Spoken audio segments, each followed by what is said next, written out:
नमस्कार स्वर्गीय सृजनी परिवार को स्वागत करछि मु भुवन। आज आम शुणा नूतन एक कवितार शीर्षक नीरवता, जहाँ को रचना करछंती कवयित्री दीप्ति दास सुदूर जगतसिंहपुर डमणारू। तेबे आसंतु शुणा नीरवता।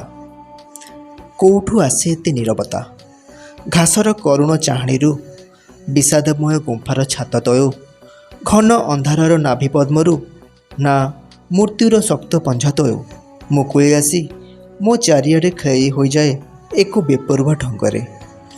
ढेउर शब्द, पक्षी किचिरमिचिर स्वर, सजफुटा जुई, जह्नर शुभ्र शीतल ज्योत्स्ना, काकरर अभुला स्पर्श, बाली पहरुथिबा शामुका, मु सबु भूली जाए नीरवतार घनिष्ठ आलिंगन।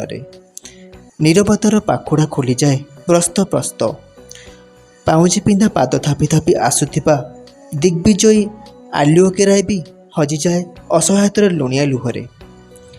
नीरवता चहली जाए केउ केशवतीर मेघबर्णा जुड़ारे, पुणी केउ प्रगल्भा नायिकार शाणित ओठरे।